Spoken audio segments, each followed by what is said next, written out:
Now, what Tom's doing now is he's finding the stud locations. Now, when he last nailed those other boards up there, the backer boards, he knew that he would be nailing them right into the header board that's on top of the wall, the studs.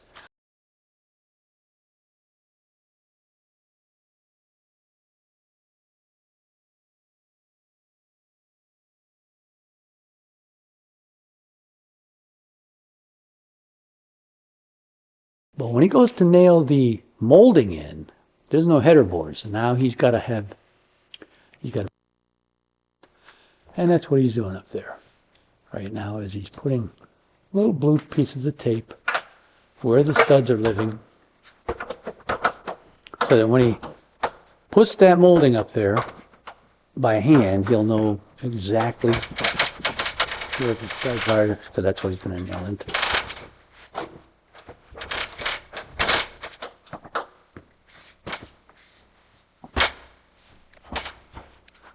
Got to be careful, by the way, when you're doing these projects in your home.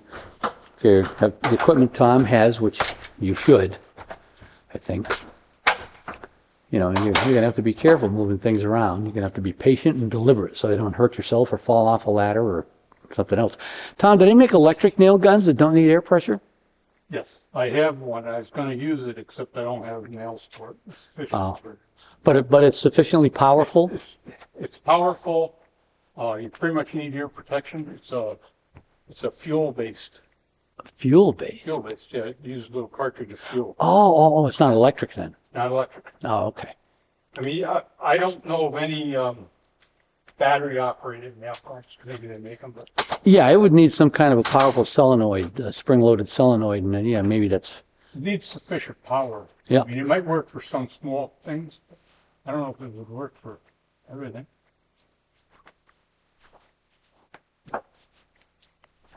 Like even the nail gun I'm using is an 18 gauge nail. The other one that I was going to use was a 16 gauge. I didn't think that was going to be heavy enough. Or, I'm sorry, 16 is what I'm using. The 18 I didn't think was going to be heavy enough for it.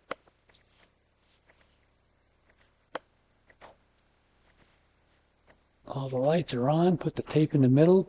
Bingo. All right. What's that, Tom? Go ahead. Because these are wall to wall, they just get cut with butt ends. Butt ends. We're not doing any crown molding type. No angle cuts. No ends. No, not yet. Those two up. They're having an outside corner. Corners need that. The key, one of the keys for me is not to have to switch the saw back and forth between straight and crown, because every time you take it off crown and put it back on, there's a little bit of play, and it's nice to have the angle be exactly the same in each case. Okay. So, you try to do it in an order that matches that. All right, off he goes to cut this to 76 3/4 of an inch On the bottom. on the bottom edge, and then he will bring that in. We'll explain that out here. Okay. Following Tom. I said we're following Tom.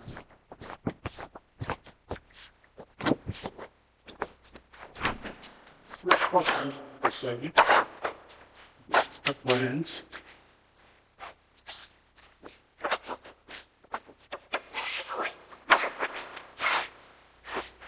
Generally speaking, you want to, if you can, cut your ends.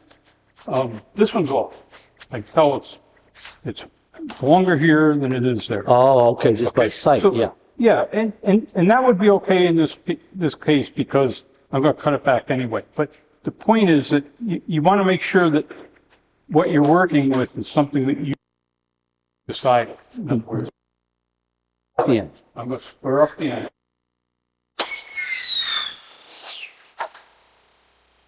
And then you're going to measure from that. Then I'm going to measure from that. Yep. Otherwise, when I measure, it'll be about 1/8 inch difference, depending on where I'm measuring. You know, I don't. But you could tell it just from look. Perfect 90 degree. Probably almost an 1/8 inch. So there you go again, folks. You know, you got to do that kind of thing. Otherwise, you cut your thing, and if you're bored, and if you use the wrong top or bottom, there's too much of a gap.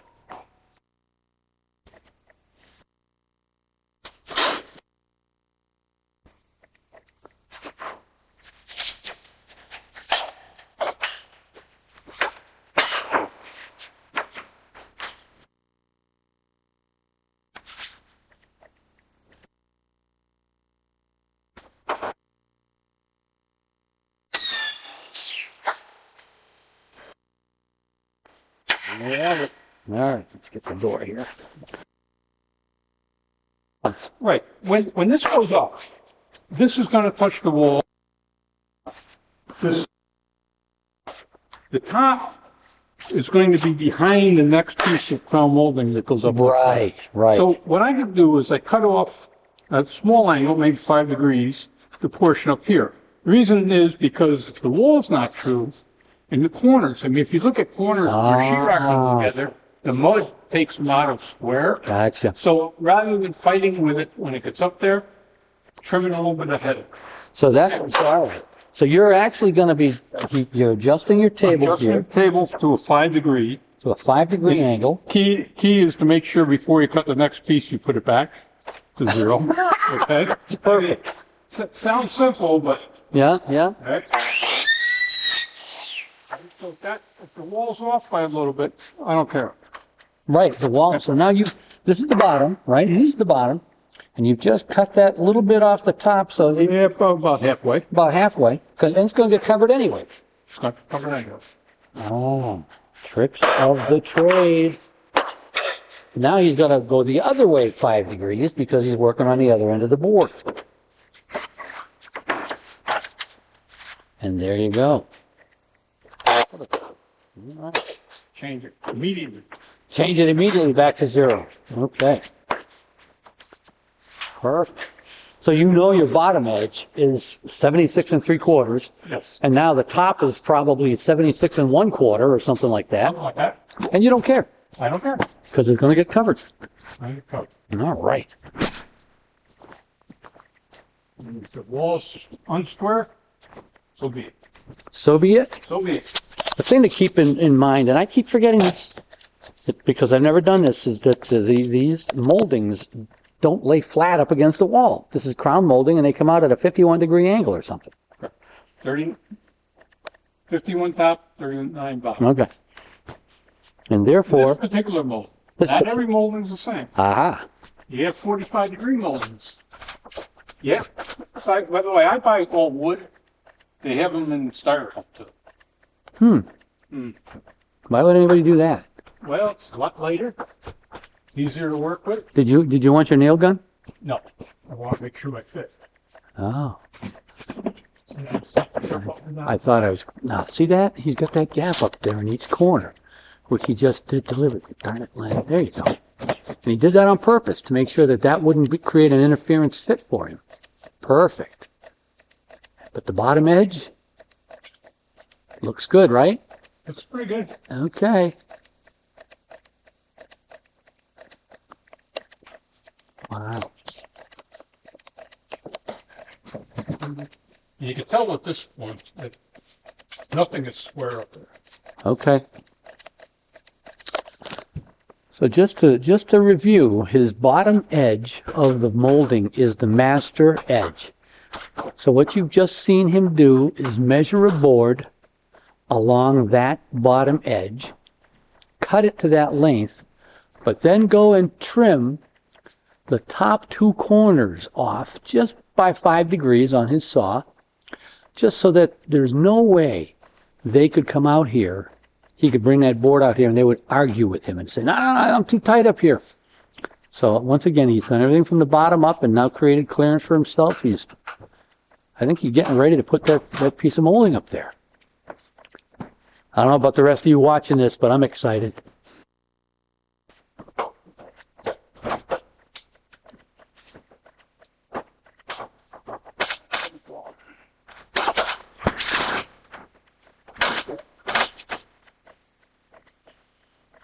I'm going to see our first piece of crown molding get installed.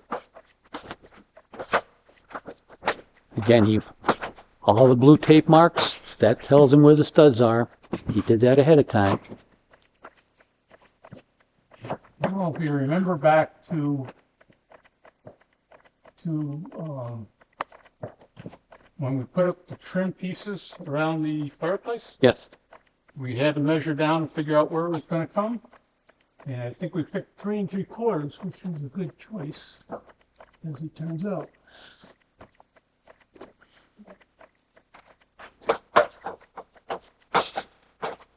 And there he goes. There's a nail. One into the stud, Going right into the stud. Yeah. and one up into the backer board. Right? Now, until I got this absolute position, both ends in the middle, you only want to do one end at a time.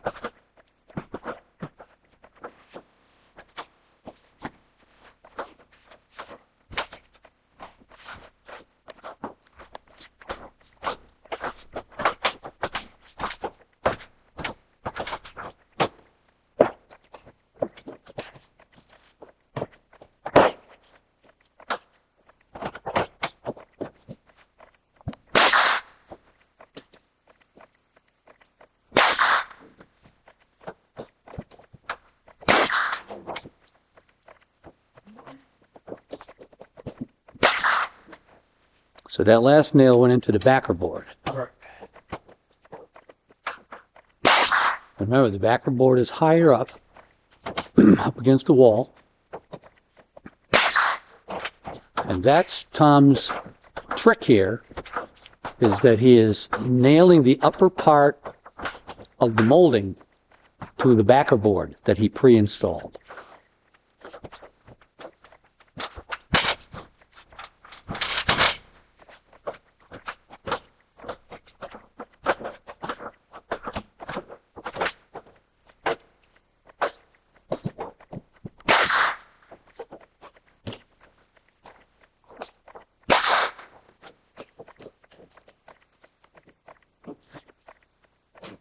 Look how nice and tight that bottom edge of that molding is against the end. And there you have the visual impression Tom was going for. That bottom edge is as true as you can get, perfectly level. But if you look up at the top, where the top edge meets the ceiling, you can see a gap here and a gap there, here a gap, there a gap, everywhere a gap. And he'll go in with a little micro tube of, I guess, some filler later on. Caulk. Oops. I think it's losing its ability to focus. All righty. The first piece is up. One down. One down. Awesome. So now we have an idea of the methodology and the madness, so to speak. And there, now you can remember, you see your backing board, and that's what he was nailing the upper part into. And you couldn't have gone all the way to the top of the molding, because that's actually out from there's a gap between the very top of the molding and that backer board, right? Correct. As it goes up, it gets further away. It's Right. 2 3/8 on the top. Right. The backer board is about, or the molding is about, I think in that case, about a half an inch up there. Okay. So that's almost 3 inches. Yeah. And my nails are 2. So Okay. further up you go, the less chance they have of hitting the back. Yep. Yep. Now, keep in mind too, that because those are run to the wall, the next piece going across the other wall will overlap it, Yes. so it will hold it in also. I mean, Right. you know, it kind of interlocks to some degree when you're, Okay. you're all said and done. All right, so I'm gonna do the piece on this edge first, and then we'll be ready for miter cuts. So you're going to be repeating that entire process over here Yes. for this one, which, as I recall, was some 84 or 85 inches or so. You'll remeasure it. I'll already measure. All right. Measure at least twice, not once.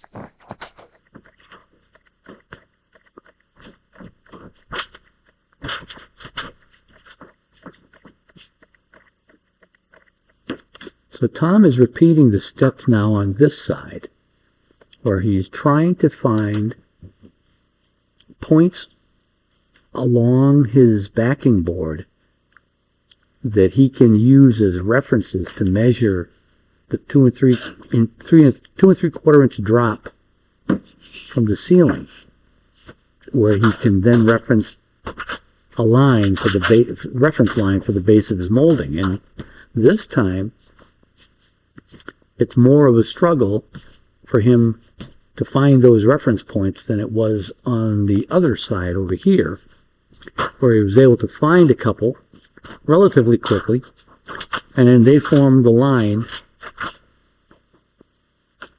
that he uses to position the bottom edge of the molding.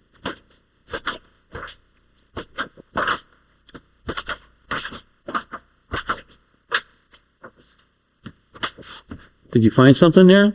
Well, Yeah. it's not too bad going this way. Okay. Not that way. See, the key here too is it's not just finding a position so you can get it level.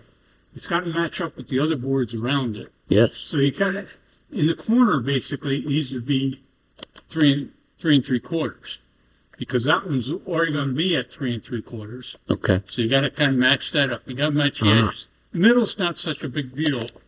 It's just the way the board looks, but it still has to be level from end to end. Okay. And that's why I figured out one in the middle, hoping that I can determine if it's going to be level from end to end. And it's close in the middle.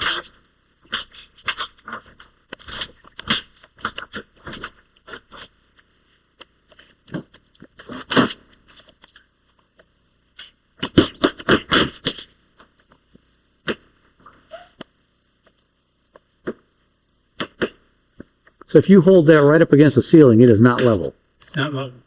That's level. Oh, wow. Yeah, it's quite a difference. That's a significant gap you had there. 1/4 inch, did you think? Something like that? Yeah, something like that. Wow. And you can live with that to some degree as long as the middle is right.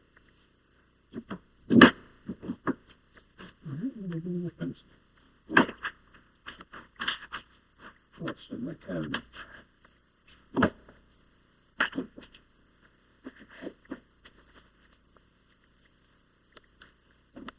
So the ones on the extreme ends are going to go right up off the ceiling anyway, because that's where they got to land.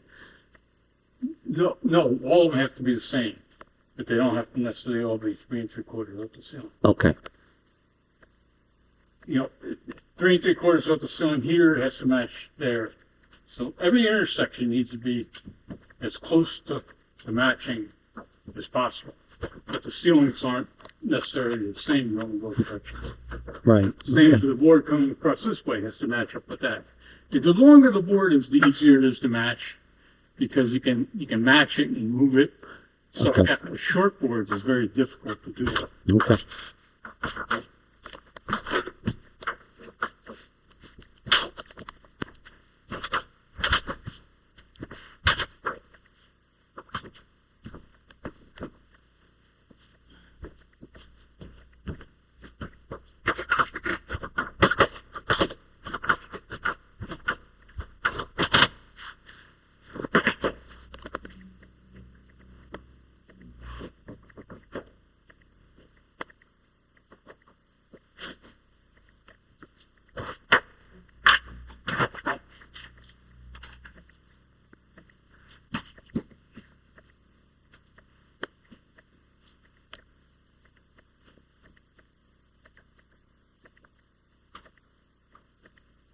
Now you can really, it's not quite there.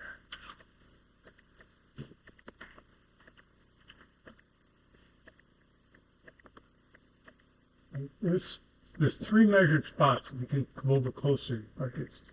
See? Yeah, I'm kind of zooming in on them. And can you see the one in the middle? Oh, look here. Come up here. Nope, I can't actually see it with my naked eye. Plus, this thing's having One trouble. in the middle is right there. Okay. All right, I'm going to put this logo again. Kind of drop it off here. And I can see that one on that mark All right. very clearly. So here's a mark right here. Oh, I see it now. It's about, not quite 1/4 inch, but it's a considerable distance. Let me see what the level says. Right there. I see it now. Yeah. See it? But the level says good. Okay, so from end to end it's good, in the middle it's not. Hmm. Right, so the middle I need to come down you know, Yeah. But that mark was made in the middle, referencing the ceiling? yes. Okay. And you can see it here. Yes, you can. Unless that board was really bad, Right. you see where it dips there. Yeah, there's quite a bit of a gap That's there. probably between two joists. Uh-huh. All right, so go from end to end and have to push down or something. Okay, gotcha. The end being the middle is the most important, because then you don't have to. Right. 86 3/4? 85 and 3/4. 85? You were testing me, weren't you? Oh, just Yes, reminder. yes, you were. You were. 85 and 3/4. That is correct. Smaller than the last one. At least that's what you told me. My life. Yep. Tom is disappearing into the garage. He's going to come back with an 85 and 3/4 inch board. That'll be along the bottom edge, remember. And he'll nip a 5-degree angle off the top of each of the top corners. At least I believe that he will, because when they butt up against the other pieces, that'll be covered anyway, and then he won't have any potential interference when he goes to install it here. Ooh. Tom's in the garage cutting that 85 and 3/4 inch board. I just backed up a little bit to take a different vantage point. And you can see now that backing board, look at that gap right here.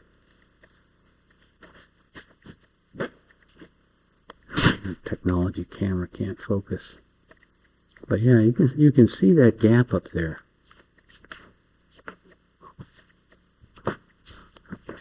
And if you force the molding up against the ceiling, you might wind up with something that the eye can see, a curvature in the bottom edge. Tom's trying to avoid that. So he's going to great pains so that he can find a bottom edge. And as he pointed out, when these things are up in the corner there, they're pretty much, going to be up in the ceiling. So that's where he made a couple of his reference marks for I think he said 3 3/4 inches down from the ceiling, one on that end and one on that end.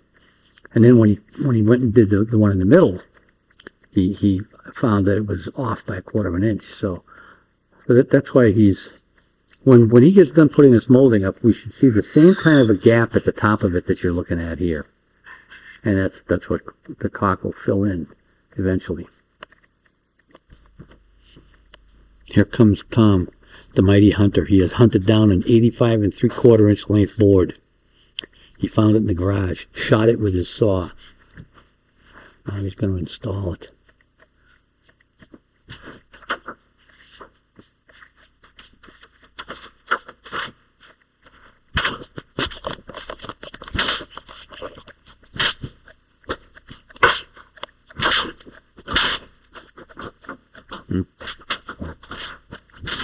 Test fit. See how it fits up there.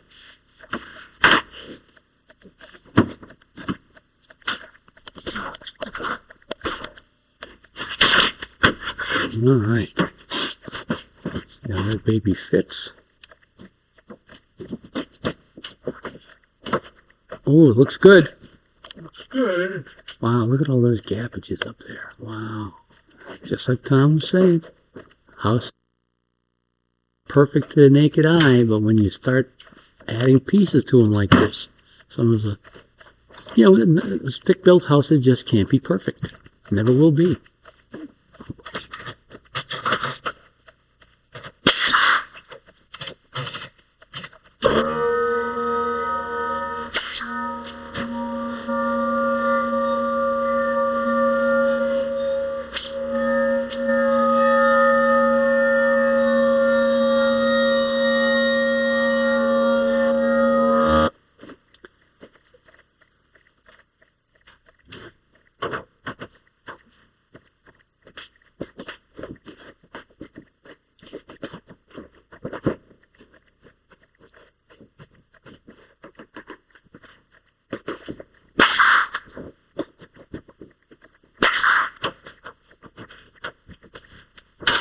So those nails went into the backing board.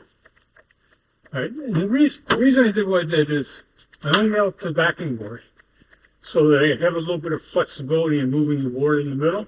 Uh-huh. The more you put in the studs, the less freedom you have to make it move. Oh. So I'm going to try and move that up a little bit in the middle. Okay. We knew it was about a 1/4 inch long, Yep. and I don't want to leave that big a gap, so hopefully we can get it up a little higher. Right, because that's too much for coffee. That's a lot of coffee. Get the buying extra too.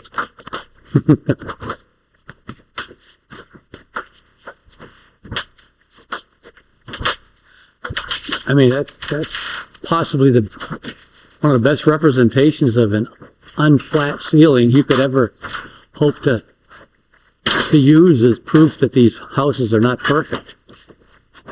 Well, we knew it coming in. Yep. Okay.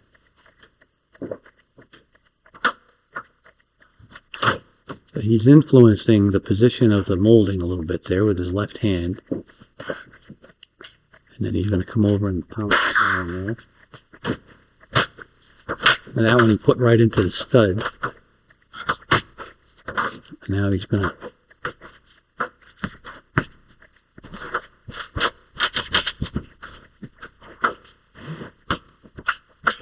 do the last bit of influence over here. And this one. Let's see how much of that gap he can take up.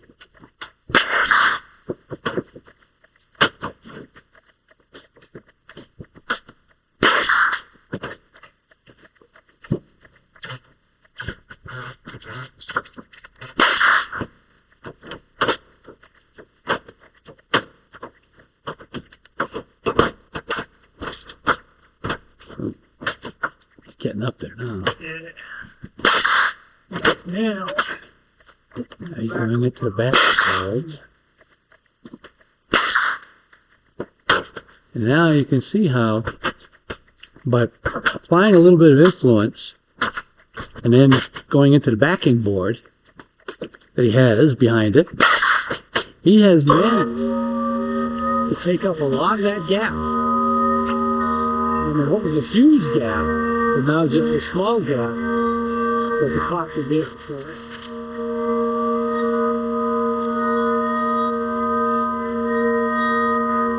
But that one on that edge,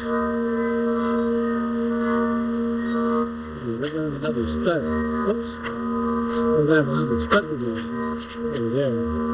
He's got one in the backing board already, so that'll be what it is.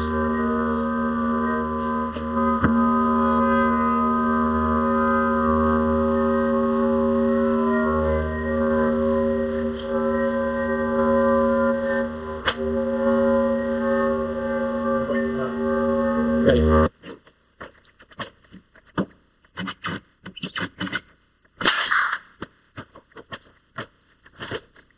So I was trying to speak over the compressor, and it looks like you've taken a whole lot of that gap out of there.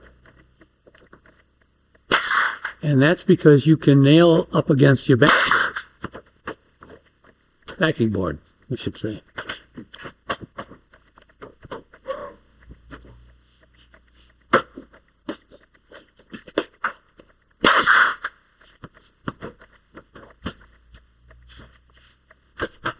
alright, so some of those nails need to get driven in a little deeper, so that'll be my next step.